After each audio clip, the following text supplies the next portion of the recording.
just want it. Can you see myself? Can you see myself? Can you see myself? Giving birth to an endless expanding existence of time, space, and matter. Every day, new discoveries are unlocking the mysterious, the mind-blowing, the deadly secrets of a place we call the universe. They've already wiped out the dinosaurs and many other species. And there's no doubt they will strike again. It would be a disaster far beyond biblical proportions. Investigating asteroids isn't just about science. Asteroids are going to be one of our biggest problems for humanity. It's about survival.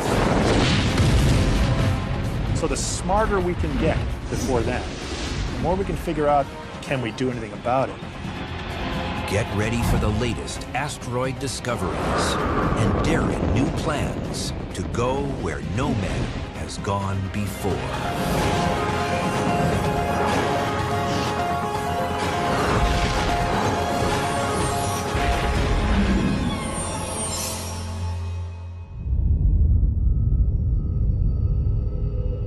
It's the year 2029, and an asteroid that scientists have been tracking for decades is passing close to Earth. The asteroid is about 3 football fields wide. Its name is Apophis, after the ancient Egyptian god of destruction. According to the latest predictions, Apophis won't hit Earth in 2029. But as it passes through a seemingly nondescript area of space nearby, the world's scientific community goes on high alert. Astronomers have calculated a very small region of space, which if Apophis happens to go through that region, then it will be set up for a collision with Earth in 2036. And this very, very tiny region, which is less than a mile across, just a few thousand feet across, is called the keyhole. An international cooperative of space agencies launches a rocket to take on Apophis. Now, you don't want to blow it up with a nuclear weapon. First, that would take a lot of energy, and it would just produce a huge number of fragments all heading toward the Earth. What you really want to do is give it a bit of a push that slightly changes its trajectory. That way we don't get a collision. But it's possible that the 30-million-ton space rock could simply be too massive. The collision hasn't knocked the asteroid far enough off course. The impact in 2036 is thousands of times stronger than the atomic bomb dropped on Hiroshima. The immediate crater is as wide as the island of Manhattan. It would create a crater over 2 miles wide. If Apophis were to hit a city, goodbye to that city and the surrounding region for 100 miles. From the shock wave, the blast, the winds coming out, from the impact ejecta, and from the massive earthquake equivalent that would occur, that would reach out and be felt over huge areas. When Apophis was first discovered in 2004, the initial odds of an impact were about 1 in 37. But those odds have been dropping over the years, as scientists have obtained a better look at its path. You can make the analogy that the orbit determination process is similar to predicting hurricanes. When a hurricane first starts out, you don't know exactly where it's going to go. And as you get more and more data in the next week or two, you can refine your predictions. And so it's very much like that with asteroids and comets. The more observations you get over time, the better you know where the object will be in the future. That's why today's odds of an Earth impact, only 1 in 250,000, are so much slimmer than the original 1 in 37 prediction. But even if Apophis doesn't hit Earth, there's no doubt that something else eventually will. It's a disaster that space agencies take very seriously. In July 2010, a NASA advisory panel recommended the creation of a planetary defense office to figure out how to detect and deflect any asteroids heading our way. We know for a fact that an asteroid is going to impact the Earth sometime in the next 1 to 10,000 years, a big one. And it's a good question as to when it's going to happen and are we going to be ready for it when it does. A seaside amusement park is an unlikely place to demonstrate how asteroids and comets speed around our corner of the universe. But an arcade attraction here actually reveals a lot about these deadly objects. Our solar system is kind of like a shooting gallery. Asteroids and comets can occasionally hit planets and moons, creating gigantic impact craters. Now, the bigger objects present a larger cross-sectional area, so they're easier to hit.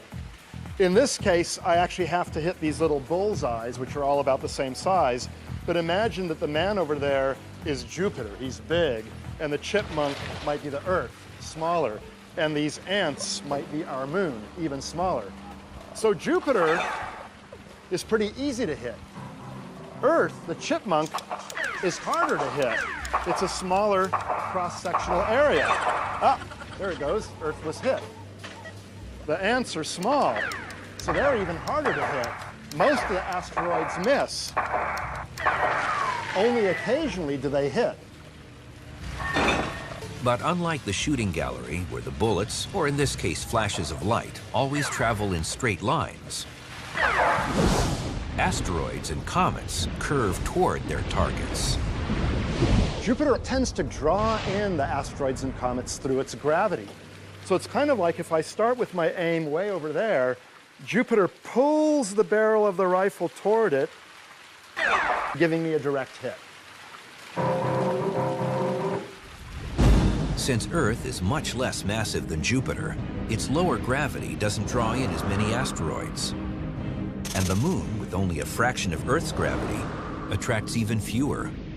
But as the Moon's crater-pocked surface illustrates, infrequent asteroid impacts over a long period of time still means plenty of destruction.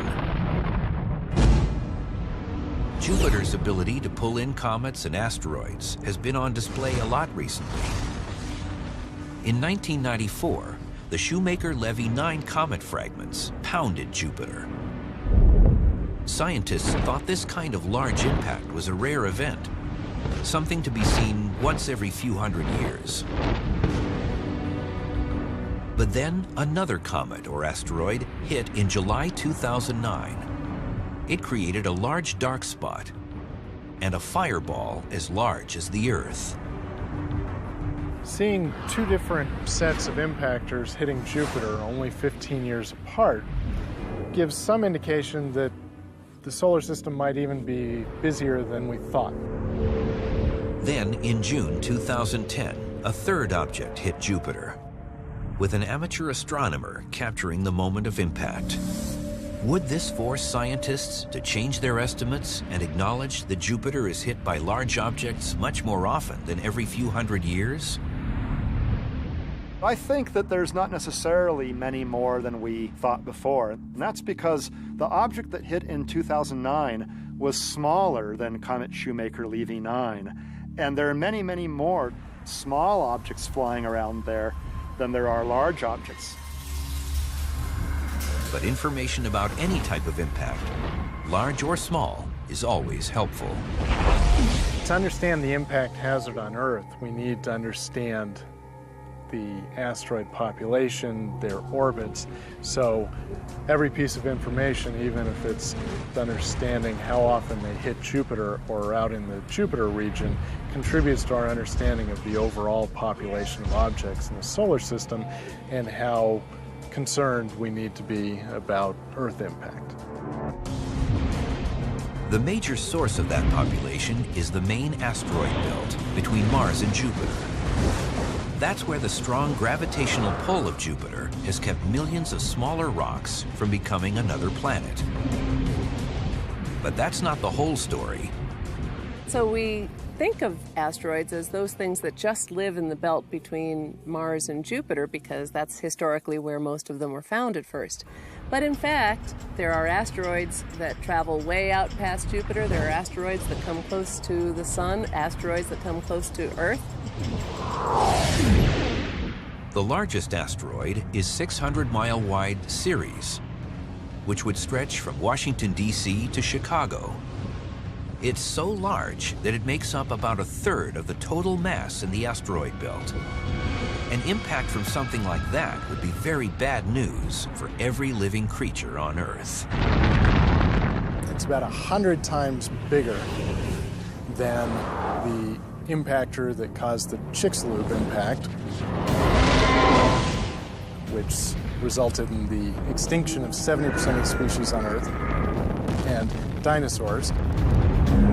So right off the bat, it seems like a bad thing, but it's a really, really bad thing. It would be a disaster far beyond biblical proportions.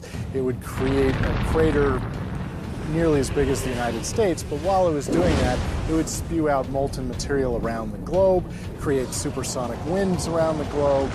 It would be ugly. Luckily, Ceres is in a stable orbit around the Sun, and large asteroids are easy to spot and track. We'd probably have decades of warning if an asteroid larger than a mile wide had a chance of hitting Earth. But the smaller ones present a tougher challenge, as the latest information shows. There's far more small ones than large ones. So if you say the objects that are 1 kilometer or 2/3 of a mile in diameter or larger, we think there's about 940 of those, and we've discovered 86% of the population. If you move to smaller objects, say 100 meters and larger, we think there's about 50,000 of those, and we've discovered 10%. And if you move to smaller still objects, 30 meter and larger sized objects, we think there's about 2 million of those objects, and we've discovered much less than 1%. Better telescopes coming online over the next decade will allow astronomers to identify many more asteroids of all sizes. But a 30-meter or 100-foot wide asteroid on a collision course with Earth might not be discovered until just before it hits. And something that size could still pack a devastating punch.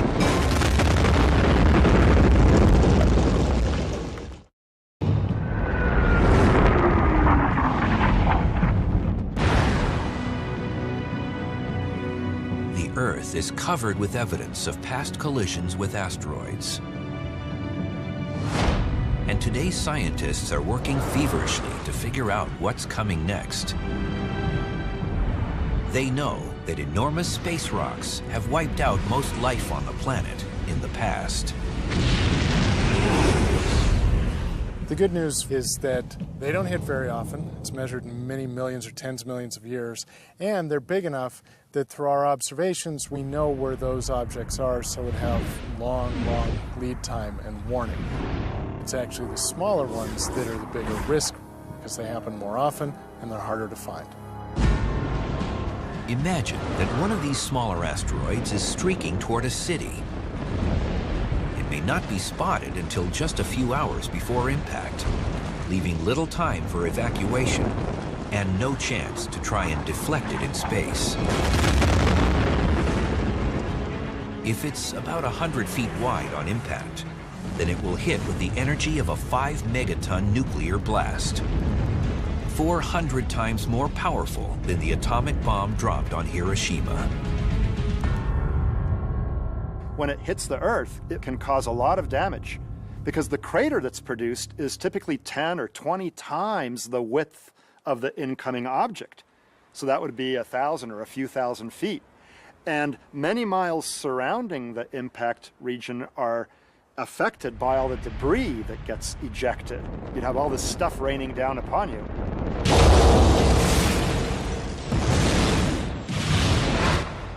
But even if the asteroid hit hundreds of miles from the city, it could still create chaos for the millions of people living there. The food supply for the city residents could be drastically altered if the asteroid hit a major agricultural area nearby. Not only would all of the humans there be very likely dead, but it would sear hundreds of square miles of the growing lands. It would destroy all the current crops, and it would render the area pretty unusable for quite a period of time. And smaller asteroids don't even need to impact the ground to cause widespread destruction. In 1908, an airburst from an asteroid that broke apart in the atmosphere leveled an estimated 80 million trees over hundreds of square miles near the Tunguska River in Siberia. When an asteroid or a comet is coming toward the Earth, it first encounters the atmosphere, and it squeezes it, it compresses it, and that pressure causes the asteroid or comet to explode. That explosion then spreads the energy over a vast region of the ground below it. So these atmospheric airbursts are very dangerous as well. But the rock that caused all of that destruction may have been even smaller than first thought. When it hit the atmosphere, the Tunguska object may have been only a few dozens of yards across, instead of hundreds of yards, as originally estimated. At first, it may seem like a good thing, Tunguska smaller than we thought, but it's actually a bad thing for our future predictions, because there are more smaller objects than larger ones. So if a small object can cause that much damage, then that means it's going to happen more often than if it were a big object. We may have that impactor every few hundred years instead of every few thousand years.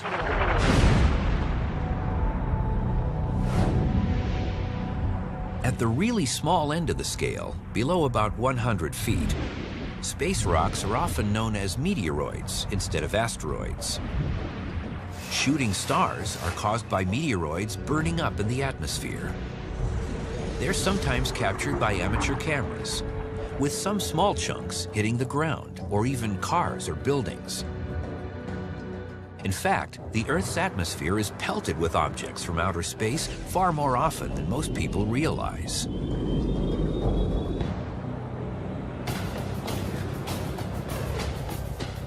I'm here at this active rock quarry next to this big pile of crushed rock because this is about the amount of stuff, the amount of dust and sand and pebbles that hit the Earth's atmosphere every day, about 100 tons. That's enough to fill about 6 or 7 of these dump trucks. Now down here, we've got a basketball-sized rock. On average, about 2 of these slam into the Earth's atmosphere every single day. Next is the small car-sized object.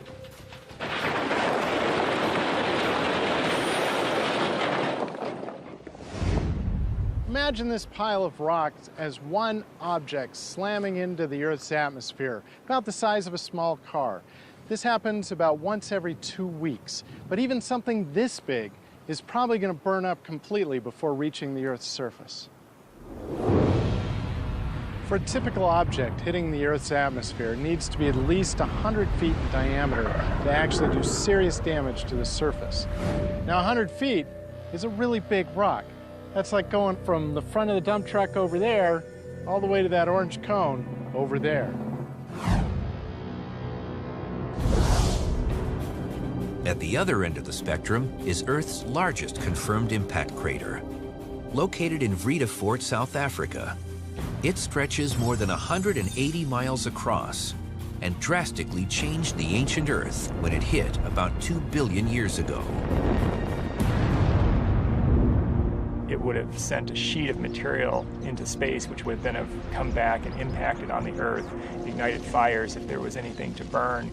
And the climactic effects from that impact would have lasted for decades. The oceans would have been completely acidified. There would have been tons and tons of soot up in the atmosphere. And so that is something that we really would not want to see happen. For the primitive life on Earth at the time, it was a major extinction event. with a crater more than 1.5 times larger than the one that wiped out the dinosaurs. The South African crater wasn't discovered until the 1990s, since most of its features had eroded in the last 2 billion years. But photos from space revealed its existence. A hilly region in the center of the deep crater initially had scientists thinking that there'd been volcanic activity in the area. But it's actually what's known as a central rebound peak, a distinctive feature for craters about 100 miles wide or larger. As you get to larger sizes, the energy of the impactor is so high that when it comes in, the rock essentially acts like it has no strength. Then what you get is something very much like when you drop a pebble in water and you see that rebound peak as the water fills in, comes back up. But since it is rock, it then solidifies. And we see lots of these central peaks on the moon and elsewhere in the solar system. But there are other large asteroids that have hit much more recently. Even more recently than the dinosaur-killing asteroid from 65 million years ago. 30 million years later, another massive asteroid pummeled the east coast of America and helped form what is now Chesapeake Bay. We see evidence of debris from that impact all the way up and down the eastern seaboard, all the way up to New Jersey, New York, and comparable on the south end of it. The 55-mile wide crater was hidden from view underwater until oil exploration confirmed its existence in the 1990s. And since the asteroid hit just offshore, it created a massive tsunami. Some say that the waves could have been 10, 20, maybe even 30 miles high. That's a big wave.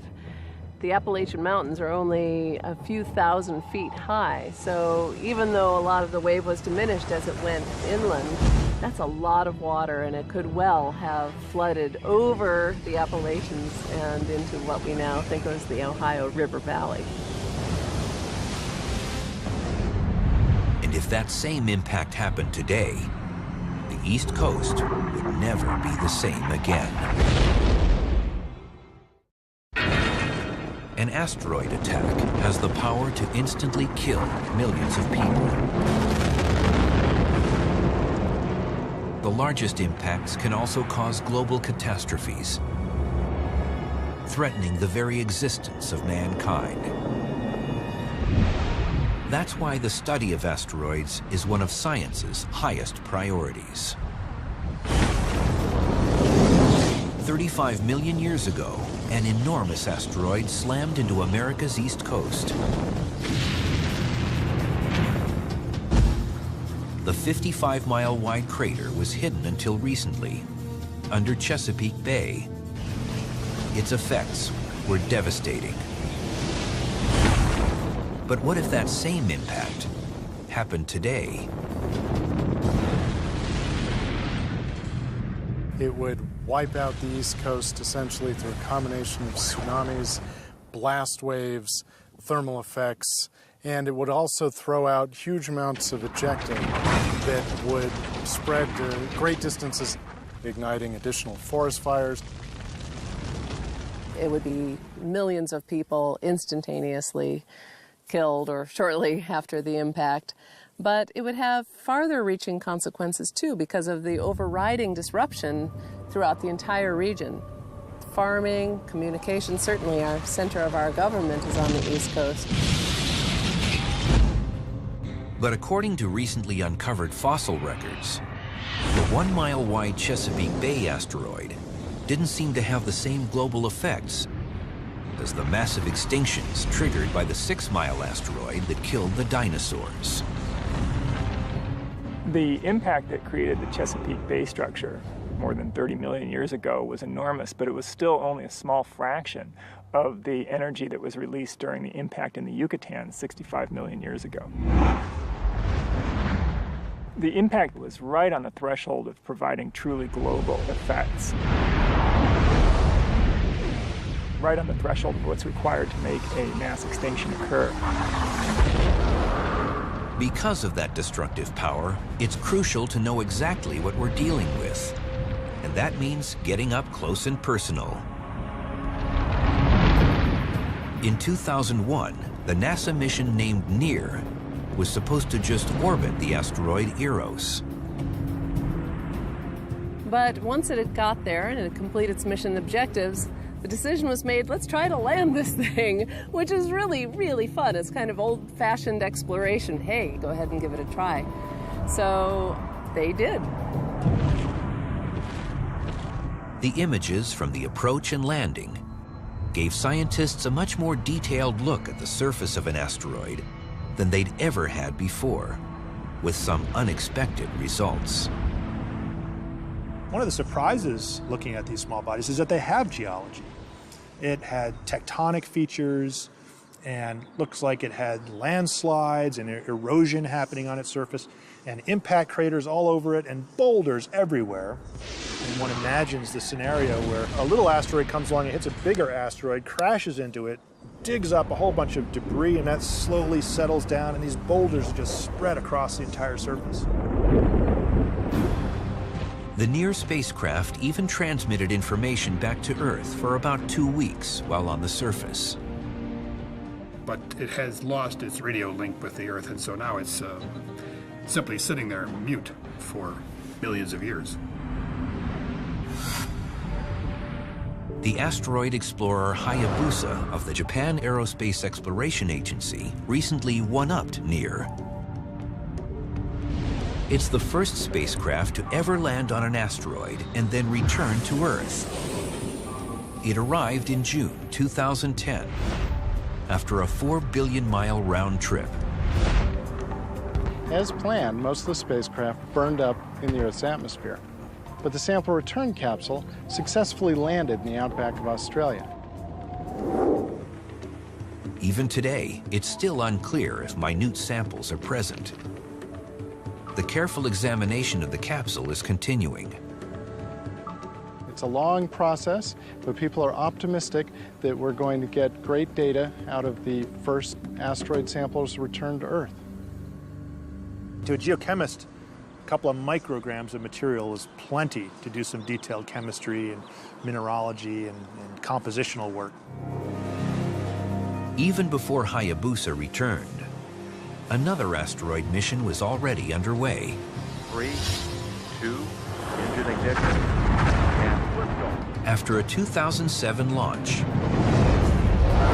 the NASA Dawn spacecraft is on its way to 2 of the largest asteroids in the asteroid belt between Mars and Jupiter. Dawn will arrive at 320-mile-wide Vesta in 2011, orbit for a year, then reach 600-mile-wide Ceres in 2015. You couldn't find 2 asteroids more different from one another. Ceres is thought to be relatively wet, perhaps subsurface ices. And the other one, Vesta, is thought to be the opposite. It's completely lacking in hydrated minerals or water ice. It's been heated over its lifetime to such an extent that it's thought to be layered. A surface layer, a mantle, and a core, much like the Earth. All of these missions are revealing that asteroids are made from a much wider assortment of materials than we first realized. There's a huge variety in asteroids. Some of them are iron-rich or nickel-rich, very much like this iron dumbbell. Others are very similar to this earthbound rock. They're stony, they're rocky. Still others are a combination between the iron type and the stony type. We've also got exotic things like rubble piles, which are like having this handful of gravel, but if it all were gravitationally bound in a big asteroid kind of a form. We also have X-comets. And X-comets have gotten rid of all their ices, and we're left with this fine-grained material held in a very porous type fluff ball. But asteroids are surprising us in other ways besides their composition. The Galileo mission on its way to Jupiter went past an asteroid called Ida and discovered that it had a little tiny moon called Dactyl. This was a big surprise, and now we see that that's not so rare an incident. Asteroids do come with their own moons, sometimes several moons. We're also learning that a lot of asteroids are traveling in pairs, as binaries, or even with 3 of them. And that's a very new set of observations and a new thing to understand. Knowing how asteroids are grouped and what they're made of is more than a matter of scientific interest. Imagine in the future that an enormous, deadly asteroid is speeding towards Earth. It needs to be deflected if mankind is going to survive. But if we don't know exactly what the asteroid is made of, then the effort to save the planet could go horribly wrong.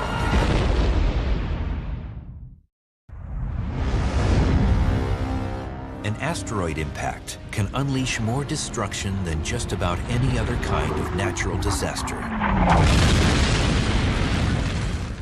But it's also one of the few types of nature's fury that we may be able to prevent.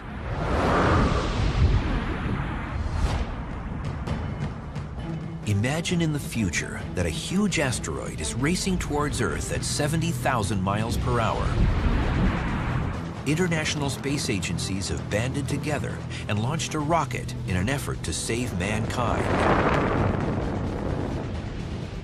The trick is to understand the enemy. Is it made of solid iron? Is it made of shattered rock? Is it made of a rubble pile, an excometary fluff ball? Because if you hit a slab of solid iron with a spacecraft, it's going to react far differently than an object that is a fluff ball. The asteroid turns out to be a rubble pile. It's soft enough to mostly absorb the impact of the rocket and to stay on course to collide with Earth. It's also large enough that it doesn't burn up in the atmosphere. It hits and forever changes life on our planet. This is the price we could pay if we don't learn as much as possible about the variety of asteroids in our solar system. But at least with large asteroids, we should have years or decades of warning about their approach. With comets, even enormous ones, the warning time will be measured in months. Why? That's what Clayton L. in Atlanta, Georgia, wanted to ask the universe. So he emailed us, why would there be so much less warning time before an Earth impact for a comet compared to an asteroid? Good question, Clayton. We'd love to know when something might hit us. It turns out that asteroids are so nearby that we can track their orbits precisely. That means we can make accurate predictions of where they will be, tens or even hundreds of years in advance. That means we might be able to deflect them before they hit the Earth. Now, a comet comes in from the outer depths of the solar system and doesn't become bright enough to see until it's maybe 6 months or a year away from hitting us. So we have very little warning. Fortunately, most of the things that potentially could hit the Earth are asteroids, not comets, and we can track the asteroids pretty accurately. The fact that asteroids have a much greater chance of destroying life on Earth sometime in the future is one of the main reasons why studying them with unmanned missions is so important. But in April 2010, U.S. President Barack Obama announced an even bigger challenge. By 2025, we expect new spacecraft designed for long journeys to allow us to begin the first ever crewed missions beyond the moon into deep space. So we'll start by sending astronauts to an asteroid for the first time in history. In my experience as a college teacher, the younger generations, they want to go beyond. Yeah, my grandparents went to the moon. You know, let's go beyond. And so that was an inspiring part of the president's message, that we need to get NASA back into the business of deep space. A manned mission to an asteroid will be very different from moon missions of the past. In some ways, it will be easier, and in other ways, much harder. Whichever asteroid the astronauts visit will likely be a lot farther from Earth than the moon. So the journey will probably last for months instead of the 8 days it takes to get to the moon. But the round trip will actually use less fuel than a lunar landing mission. When you go to the moon, you're dealing with a body with significant gravity of its own. You're having to use more fuel to safely slow yourself down and descend all the way to the surface. When you head to an asteroid with very low gravity, even though you're going farther to get there, you aren't having to expend nearly as much fuel for things like getting to the surface. It also takes less propulsion ability when you leave the asteroid to head back to Earth. But landing on an asteroid's surface will be much more challenging than setting down on the moon. It's more like docking than it is landing. But you do have some gravity, so you have to deal with having a little bit of gravity. But you have to deal with actually anchoring yourself, holding on. You don't have to hold on when you're in the 1/6 Earth gravity of the moon. Exploring a small rotating asteroid will also be much harder for astronauts than hopping around on the moon. It'll be more similar to a spacewalk. Your sense of up and down is sort of screwed up. And you have to be very careful when you walk around on an asteroid because the gravity of the asteroid is so weak. A good jump can send you into an orbit around the asteroid or even send you out at escape velocity and escape from the asteroid completely. So you have to make sure that you're tethered down when you're exploring. But since rovers have already proved to be so successful at exploring other worlds, is there a strong reason to send astronauts to an asteroid? Astronauts, explorers, the public interested in space yearn to see what it's like in person through real human eyes. And that day is coming. Robots can do a lot and have done a lot in space exploration, but there is no better geologist than a human being. To be a geologist exploring an asteroid and being able to recognize the history of a particular region, looking at familiar types of geological formations, you know just what you want to do. You want to go sample that rock, you don't want to go sample that rock. Asteroids are also important because of the resources they might contain. The year is 2050, and a crew of astronauts has just landed their spacecraft on an asteroid. They're not here to explore. This is merely a pit stop. But what types of precious resources could this small rocky world possibly contain?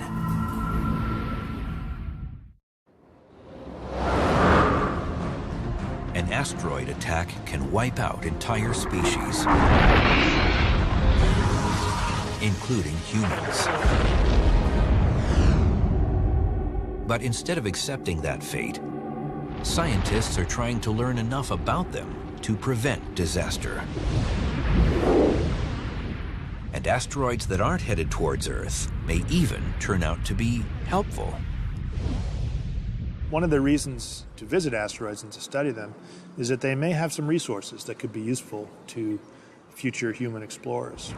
And among the most important of those would be ice, water. People are going to need ice to live and drink and use in a practical sense. The year is 2050, and a crew on its way to Mars has just stopped at an asteroid for water and other supplies. The oxygen in the water can be separated to refill the crew's breathing tanks. But there's even more that this rocky supply station has to offer. It's conceivable that with advanced technology, we could go to those asteroids, break down the water, and use the hydrogen and oxygen as fuel to take spacecraft even farther. And there may even be priceless materials to bring back to Earth. Elements so rare and critical to high-tech success that they could be the cause of future wars. Some asteroids have platinum and titanium and rare earth elements that are important in many aspects of electronics, which are called rare earth elements for a reason, because they're rare on the Earth. They might not be so rare in certain kinds of asteroids. But the most important reason to investigate asteroids remains their ability to instantly kill millions of people, or wipe out the human race altogether.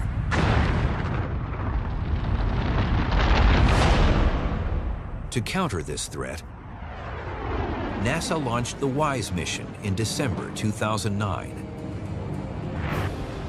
The Wide Field Infrared Survey Explorer has already found 25,000 asteroids and more than a dozen comets that were too dark to find using visible light. It's actually looking all around our solar system, hopefully to look at 99% of the sky and try and map more of these near-Earth objects, these asteroids that we haven't found in the past. And hopefully that'll help us in understanding if there are any that are in near-term collision courses with the Earth. And even though it doesn't usually make front-page news, there are already plenty of asteroids that pass close to Earth. In April 2010, a 70-foot wide asteroid passed within 220,000 miles of Earth, which is closer than the distance from the Earth to the Moon. And a few months before that, a 23-foot wide asteroid came much closer.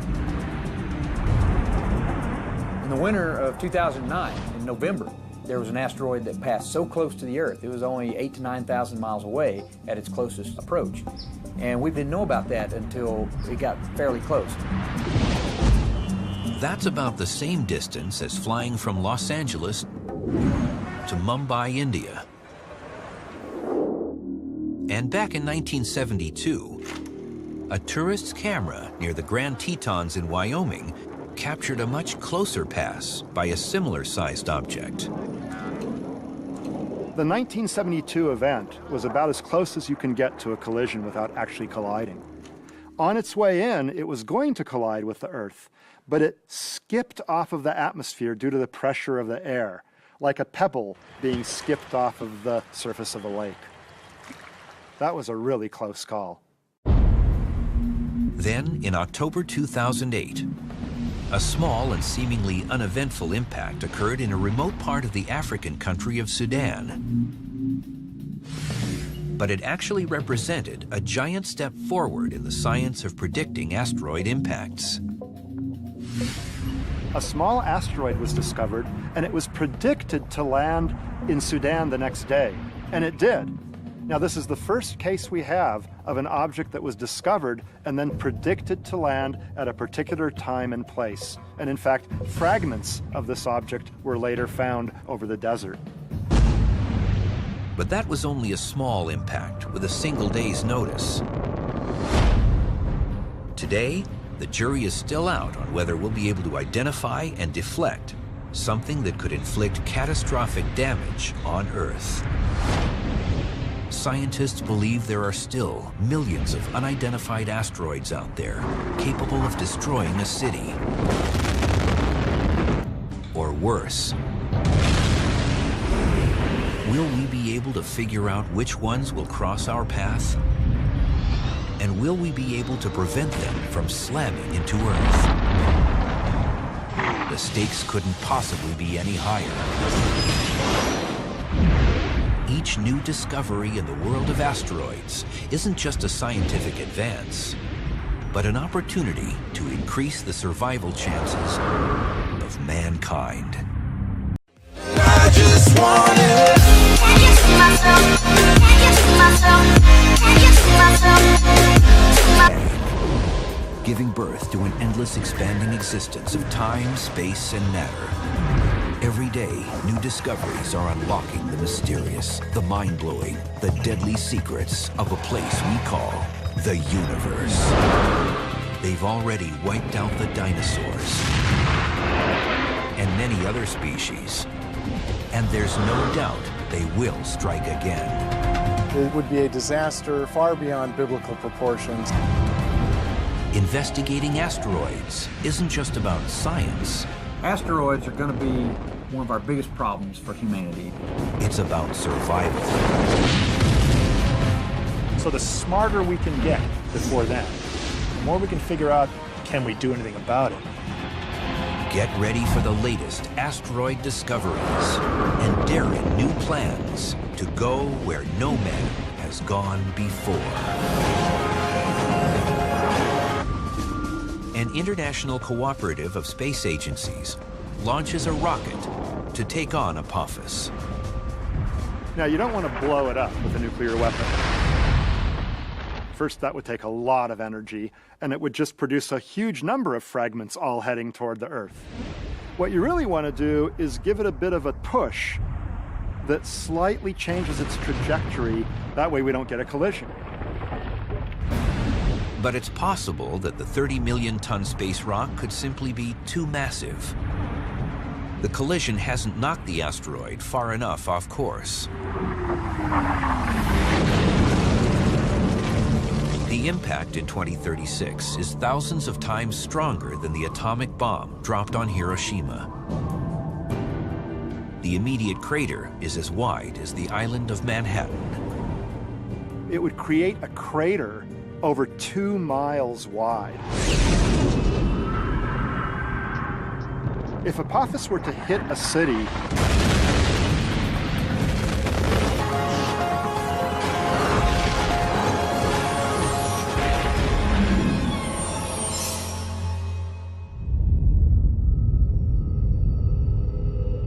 it's the year 2029, and an asteroid that scientists have been tracking for decades is passing close to Earth.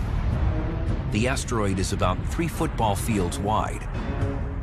Its name is Apophis, after the ancient Egyptian god of destruction. According to the latest predictions, Apophis won't hit Earth in 2029. But as it passes through a seemingly nondescript area of space nearby, the world's scientific community goes on high alert.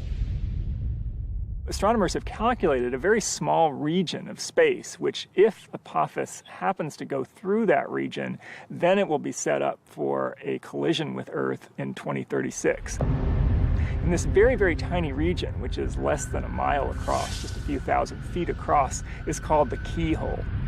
10 comets. The more observations you get over time, the better you know where the object will be in the future. That's why today's odds of an Earth impact, only 1 in 250,000, are so much slimmer than the original 1 in 37 prediction. But even if Apophis doesn't hit Earth, there's no doubt that something else eventually will. It's a disaster that space agencies take very seriously.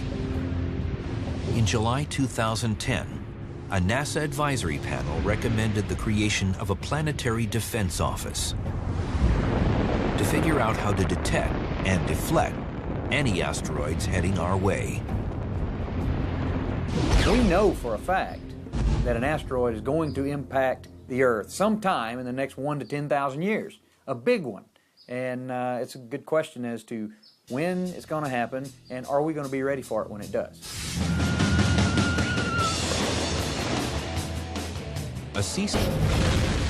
Goodbye to that city and the surrounding region for 100 miles.